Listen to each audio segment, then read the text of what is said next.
Welcome back to the third year of the Netflix podcast, Present Company. I'm your host, Krista Smith. This season, we have something really special for you. I'll be exploring a universal human emotion with our guests. Fear, a word that has gathered new meaning for many of us over the past year. Thank you for joining me. Welcome back to another episode of Present Company on the Road, a segment where I take you to some of the biggest film events in the country. Today, I'm at the 48th Annual Telluride Film Festival, located at 9,000 feet in the mountains of Colorado. I'm about to sit down with Dakota Johnson, who stars in Maggie Gyllenhaal's feature directorial debut, The Lost Daughter. So, live from Telluride with Dakota Johnson. Very exciting to see you here in this environment. You were just in Venice, so you've flown halfway across the world to Telluride, Colorado for The Lost Daughter. And I'm just going to say congratulations. This feels like a once-in-a-lifetime kind of experience. This film has just exploded and people have responded to it so positively. And I heard about the standing ovations in Venice and now in Telluride with a completely different crowd, but equally enthusiastic response. So I'm just going to get that out of the way. Having known you and followed you since what I don't even know, teenager, it's just great. It's just such a great moment to witness. So, and you look great despite, I can't imagine the jet lag and all of the stuff you guys have been doing. So I don't think I've been in a place long enough to receive jet lag. Yeah. I think I'm just like bone tired, but thanks.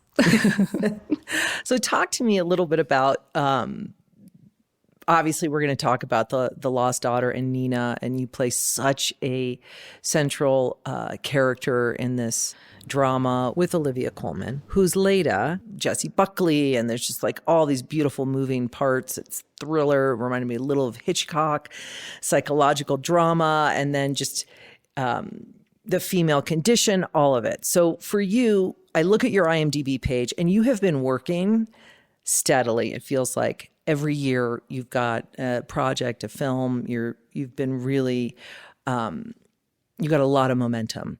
So when you see this part, when this comes to you, what made you want to play Nina?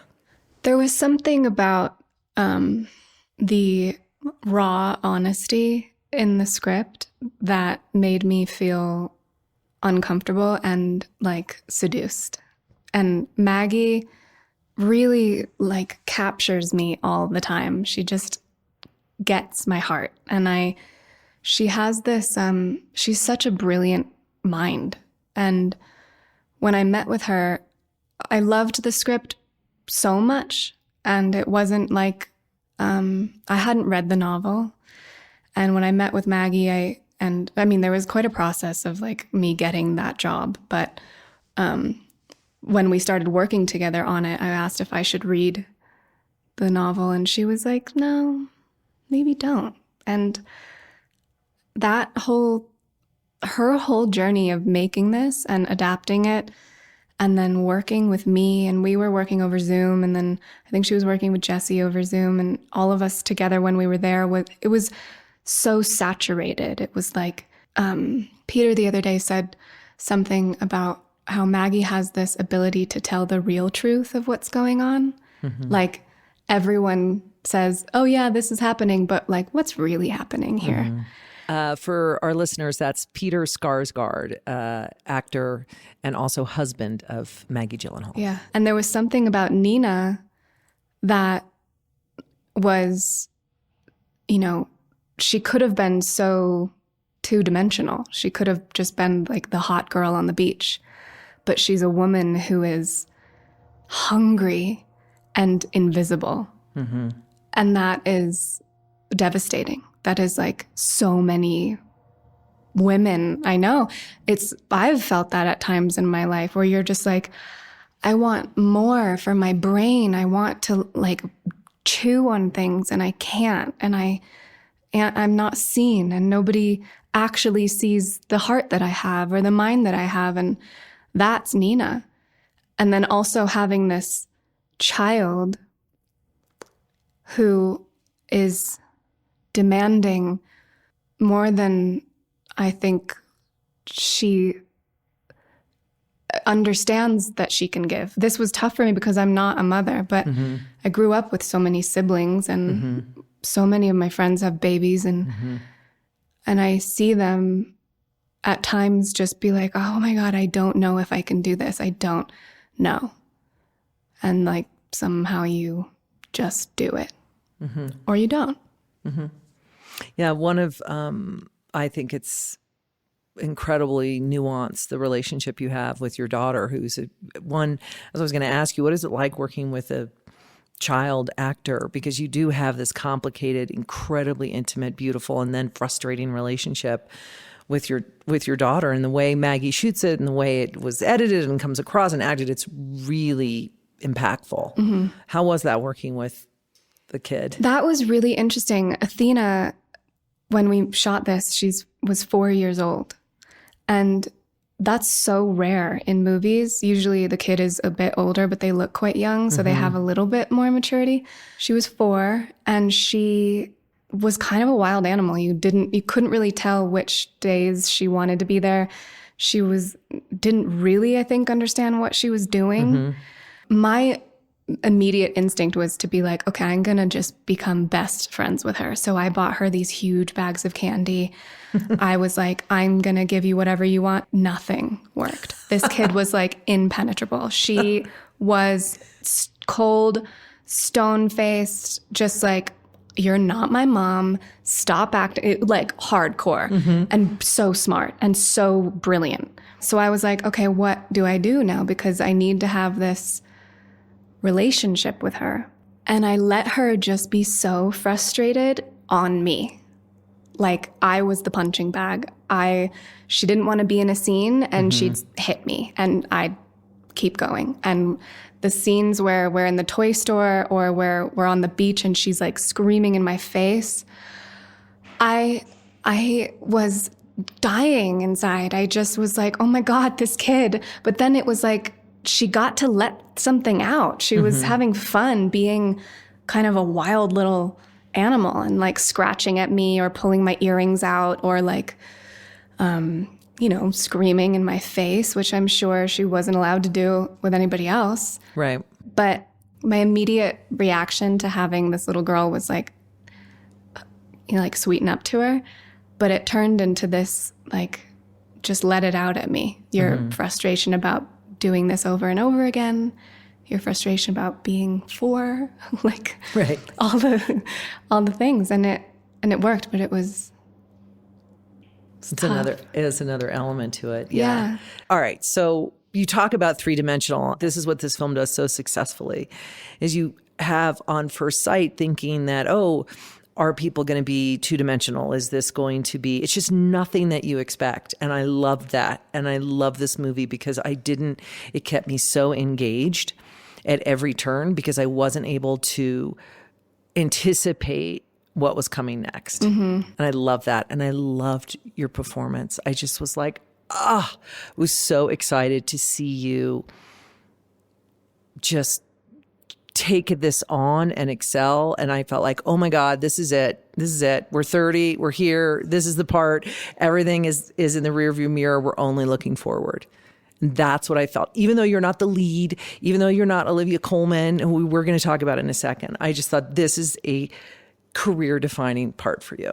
Thank you. And I'm sure it probably didn't feel like that in the moment, but as an observer, I was like... I think it felt like that for me personally in the moment. I think I am maybe a little bit like Nina, even like, I'm hungry. I need more. And I think Maggie also works a little bit almost in like the 5D. She's like, some of the notes that she would give, I was like, I have no idea what you're talking about. Like, really, really deep, really like abstract.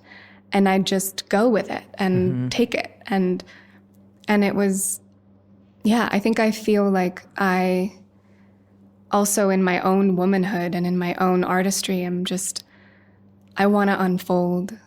I want to keep finding all the women that are in me. All right. Well, let's talk about one giant woman and a giant performance is, Olivia Colman. If you have a television or a phone, you couldn't have not seen something she's been in. She's just extraordinary. How was that working with her? It was perfect. She's so perfect. She's just, she's kind of mysterious and also so grounded and normal and fun and like wild. She's so many things. Mm-hmm. And then there's this mystery to her work and her, there's some actors that I think you work with and you're like, I see your process. I see you doing your thing and I'm like watching how it comes out. And she just like, suddenly you're watching this thing happen and it's magnificent and it came out of nowhere. Mm-hmm. Well, your relationship with Leda and Nina, it ebbs and flows. It takes turns and shocking turns at times. Did she get something out of you or were you surprised by something by yourself working with her? I think I felt really safe. I was surprised by that. I think going into it, I was nervous. She's one of the best actors of all time, Yeah. And I just felt like it was exactly right. She makes people feel great, and it makes you want to make her feel great. Mm-hmm. And we all like spent so much time together as well because it was COVID and it was one of the first movies to be shot and we didn't shut down once. It was like, that was very rare. Yeah, that's amazing. There were no positive tests. It was all like amazing. But we would every night be together. We'd have dinner together, have drinks. We were all in the same hotel. So it was really close. Not the kind of job where you leave and you're alone at the end of the day hating yourself.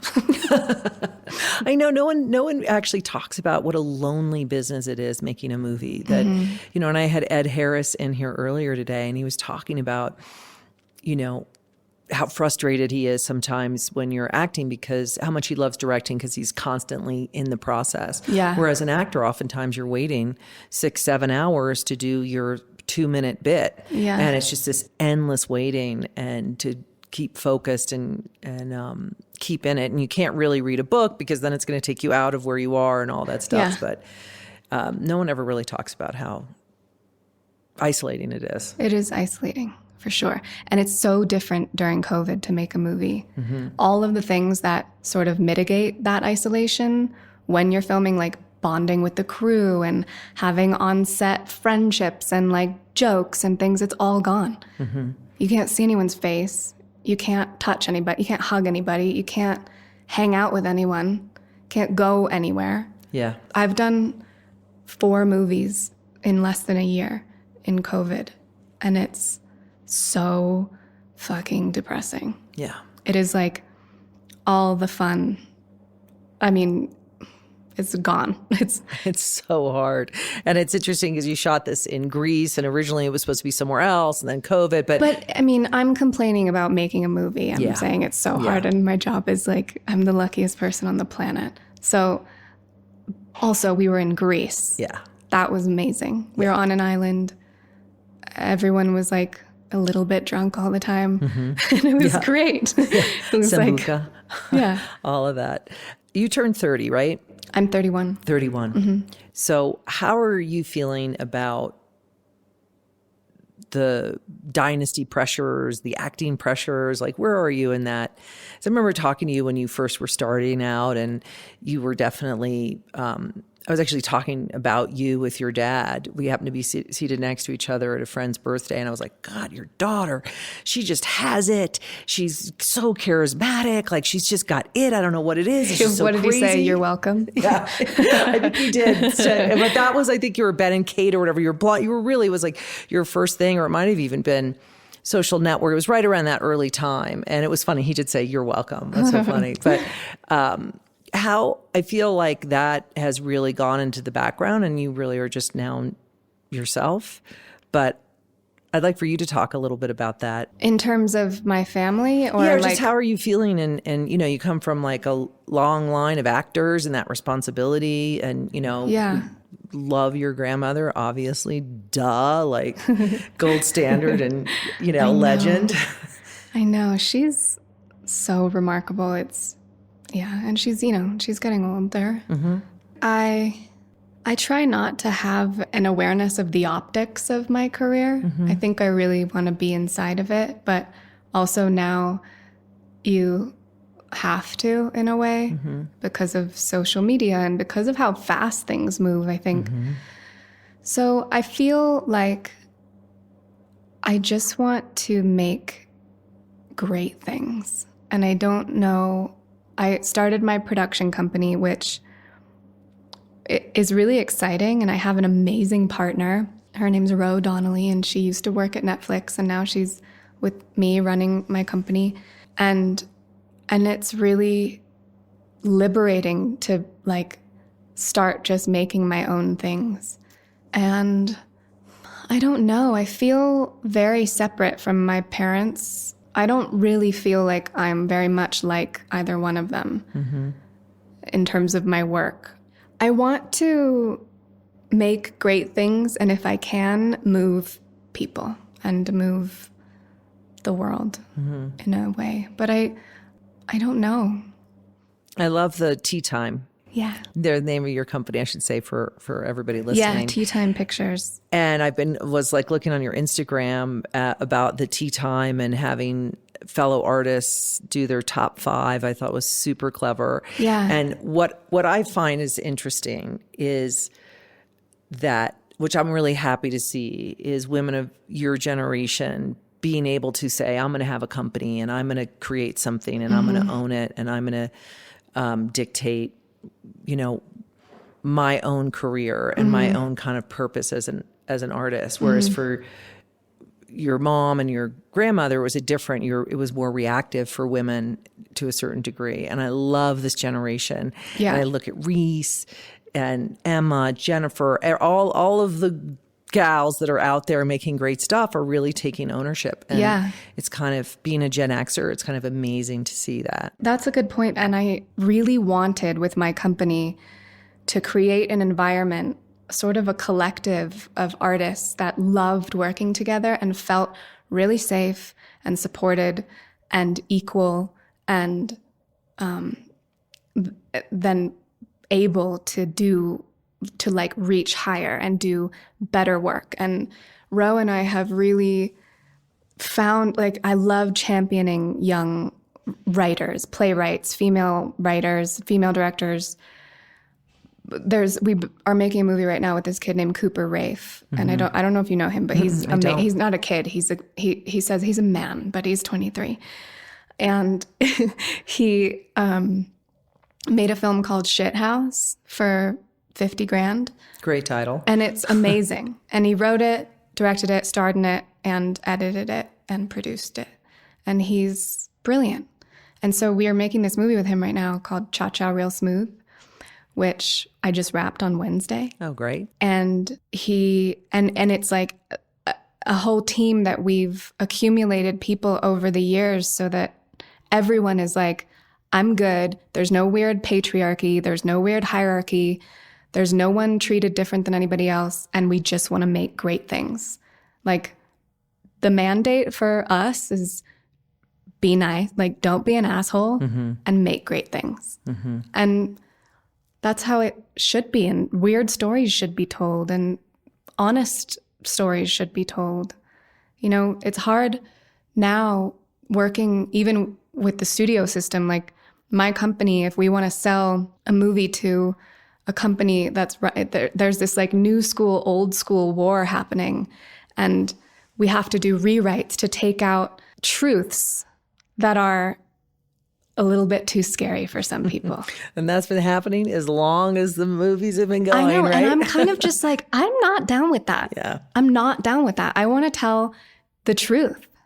Like, if someone did something fucked up and people don't like it, but that's what really happened, then you should tell the story, because that's how people learn.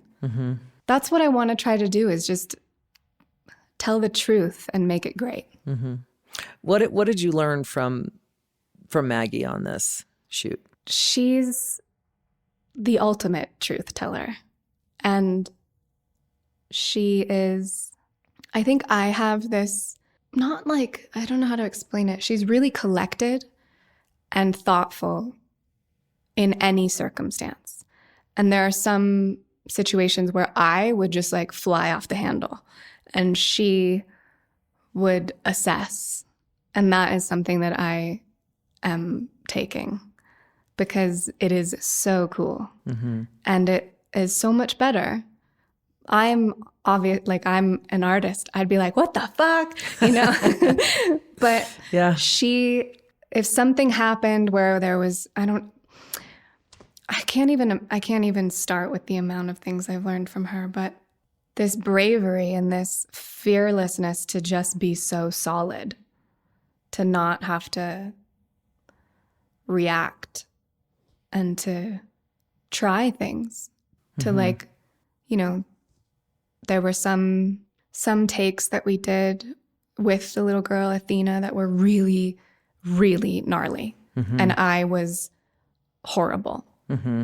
And then we'd go the total opposite direction and it was beautiful and really sweet.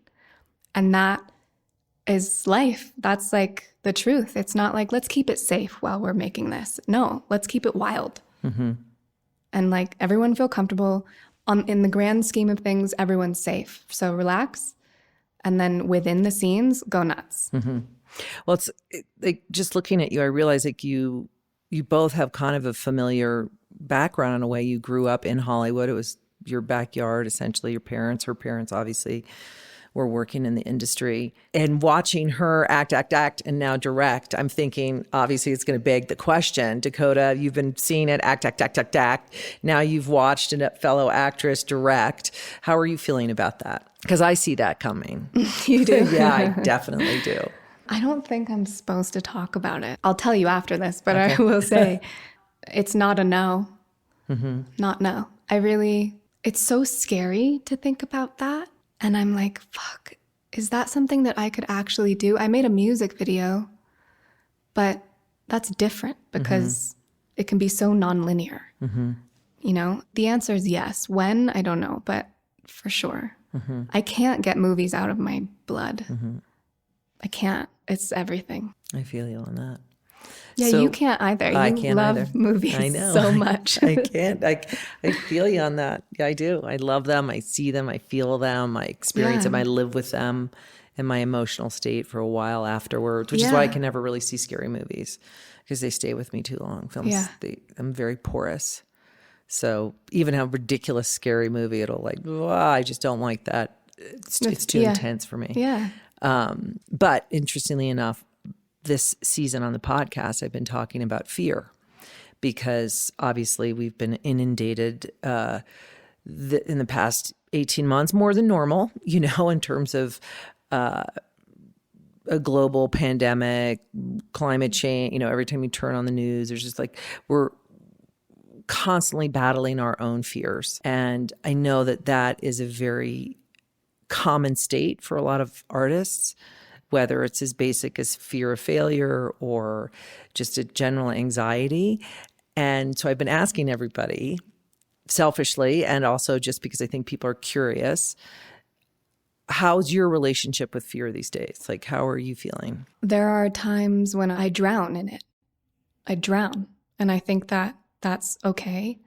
Because if I felt fine all the time, like I'm also so porous. Mm-hmm. I just was working with this girl who played my daughter, a 14-year-old who played my daughter, which I was like, oh, okay. And she's 17 in real life, but she's autistic and she's one of the most magnificent people I've ever met. And we were just kind of like tripping out together on what it means to like be a human on a planet and like, what are we doing? And everywhere you turn is violence, horrific violence, and people being horrendous and hatred and control. And there's no escaping it. You can't be like, oh, I'll just go, you know, I'll live here, I'll go there, I'll go whatever. and then you also feel like I'm just a little human.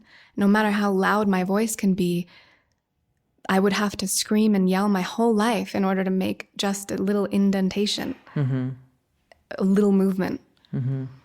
But then there's the part of me, and I remember there's this Hunter Thompson quote. I grew up in Woody Creek, right near Hunter.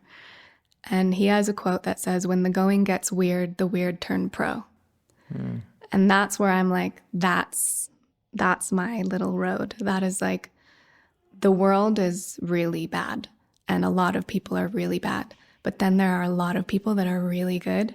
And they just have to keep fighting the good fight. Like, if it's weird out there, then get weirder and figure out a way to be louder. And it's scary because you think about like your family, and you think about a future family, or you think about raising children in this world. And you're like, do I want to do that to somebody? Would I want someone to experience that? But then it's like, well, but maybe, yeah, because maybe they'll help it. Being alive is a trip. It is a trip, and it's been a trippy time, and it's been weird to have a global situation that's affecting everybody, and obviously everybody in different ways, but it is affecting everybody. Yeah. But Dakota, it's great to see you. I love you. I love you too. Let's do this all day. Yeah. But let's turn the microphones off so then I can say some real shit. Yeah. Get down to it. Yeah. But this is such a great film as a mother and as a woman living on this planet for a few decades, for sure. I appreciated all of the points of view in it, every one of them. I got glad. something from it. It was great. So did I, actually. Maggie said to me, she was like, are you pleased? After I had seen it. And I said, I'm not pleased. I'm honored. Honored. That's a good response. Yeah, I know. I was like, good one. Nice one, Dakota. Good one. All right. Thanks, hon. I'll talk to you later.